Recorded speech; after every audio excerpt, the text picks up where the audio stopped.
Today is just flying by. And I don't know what's going on with this camera again. It's breathing something chronic. I'm just in and out of focus all of the time. When I watched back yesterday's video, it was constantly tracking to the back. I don't normally notice it that bad, so I don't know what's going on there, but it's clearly highly annoying. I really should swap this out. This is the GH5. I should swap it out with the G9, and I might just do that now that I've got the Stream 1. Once I set everything up properly, I'm definitely going to look at that as a consideration. I was looking at how to perhaps as well get other video sources into the Stream 1 in a roundabout kind of convoluted way. It would be really good if on the Stream 1 you could take webcam inputs. Now you can from PTZ cameras that are on the network and run over NDI, which I don't use at home because, well, it's home.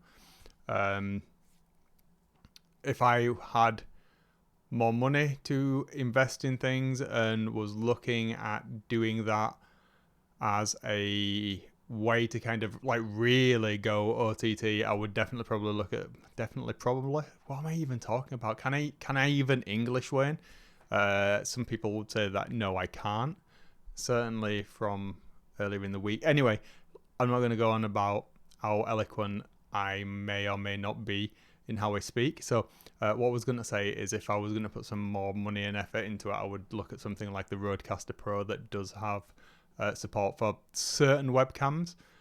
I'm guessing it'll be some of their own, but that would have been a nice feature of this. Now, I know what you're going to say, but Wayne, you could still do that if you pushed it through an auxiliary source into OBS and had some type of, I don't know if I need like a loop back into that or something. I'm not 100% on it yet, and like I say, I haven't had a chance to play with it. This weekend should be the last weekend that I'm stacked back to back, and we'll see how that goes. So I should be helping my best friend finishing his move into his new place on Saturday. Got a few bits and pieces to do at my parents' on Sunday. So hopefully then next weekend I'll be able to have a weekend off and just kind of do my own bits and pieces. I've got some stuff to do in the garden and that sort of thing, but then I want a kind of a day to play with the stuff that I've got and get my new graphics card in the computer, all that sort of thing. So that's going to be really good and exciting. I'm dead excited to get the Stream 1 set up properly. I'm still wondering how to do this best with my desk setup at the moment. I did pick up a external screen as well. So I ended up with something a little bit bigger. I'm currently using an iPad as my third screen here. So I have my main 55-inch monitor in front of me, and I've got a 27-inch. No, I'm not. I've got a 32-inch in portrait mode there, and then I've got a 4K iPad display or 5K, whatever it is. 5K isn't on these iPad display that I use for the controls and things for the various applications that I'm using. The monitor that I had to get is only 1080p. I didn't need anything greater than that. It was only a cheap one that I picked up. But that lets me have the PRV output coming from the Stream 1. So I could potentially take my cameras around somewhere, set everything up, and be completely independent of a computer at that point, which would be really, really nice. So it's nice and multifunctional, but I could also then use that at the side for me, or mounting it somewhere. It does have a Visa mount, like say on the Stream 1.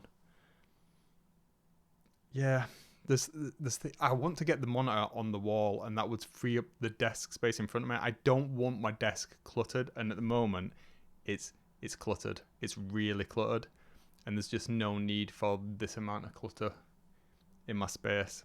I mean, there is a need because I need the stuff on there, but yeah. First world problems though, isn't it? I don't know how to do it though. I can't talk to the missus about it because she just mocks me for constantly changing my desk setup. But this is one of those things. I've talked about it before, haven't I, with you guys? I like to have an optimized workspace. I don't like cables all over. That's something that properly irks me. and I like a functional space. But at the moment, I'm experimenting with a lot of stuff. So nothing feels like it's permanent, do you know what I mean? If I wall mount this monitor on like a cantilever arm, I'm going to have to put something against the wall to brace it, because it's going to have to span the joists to take the weight of it. Now, that's doable, but that means completely moving my desk to do it neat and tidy. And I'll have to put some type of bracing between the joists, as I say. My other solution to this problem, which isn't necessarily a problem, but it's something that I'm becoming more and more interested in the idea of doing it this way, is to create a standoff mount. So think of something like, imagine a frame, attaching a frame to the wall, having the monitor sit inside of that frame with some space around the side. I'm never going to go bigger than a 55-inch monitor, because this is a good size for what I need, right? So I could mount this inside of the frame. On the inside of the frame, have some recess, so I can have internal lighting inside of that frame. That would be very, very nice for me.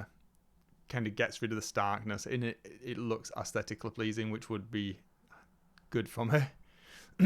But it also would then mean it'd still have to be on some type of cantilever, but it would hide all of the cabling. Having it on the cantilever to come forward would let me easily get to the connections and stuff without having to worry too much. It would then free up the desk space in front of me so that I could have a tiered rack. The lower part of the rack, I would have my streaming controller on it, so I would have the Stream 1. Then above that, I would have my audio interface controller, so the Rodecaster Duo. Once I've got that, I'm seriously considering retiring my my Loop Deck CT, just using that in the in the actual office, and downgrading somewhat to a Stream Deck Plus. The reason for that is just the continual software issues I've been having with this. I mean, I've gone on about it, haven't I, a couple of times. Every time they update it, it breaks in OBS. It becomes less useful. And I'm just finding myself not using it as much as I really thought I would be. I use the Loop Deck Live at work, and I use the Loop Deck Live probably more than I use the functions of the CT for the majority of it. I'm thinking I'm going to go back to my Contour 2 for my editing wheel. So yeah, I've got there's a lot of things that I'm thinking, and I've got a camera mount here that I'm thinking just needs to be different. It's not doing what I want it to do, and that concerns me, because I like things to be tidy and clean. No cables anywhere. I like to be able to dust my desk daily, and at the moment it's doing my nutting. But I'll think about it. I will get mocked greatly by the wife, and obviously I'll be doing this on a budget, because any money that I did have, I've spent on stuff to experiment with. Right, I'm going to leave it there for today. I'm going to crack back on. Lunch is done. I've got another few hours of work to do, and then hopefully it'll be playtime with the little one, who has got a freshly printed Transformers logo for his door as requested, that I just need to paint up this evening, and then when he wakes up in the morning, he will find it attached to his door as requested, and hopefully it'll enjoy that. So yeah, one of the fun aspects of being a nerdy dad is that you can do that kind of thing. Right, have a good one. I'll see you on the other side. Don't do anything naughty with the 'cause YouTube doesn't like that. Okay, see you on the other side. It's been a long one. I'll catch you later. Is this going to work? It may or may not, because they updated the drivers again. Let's see.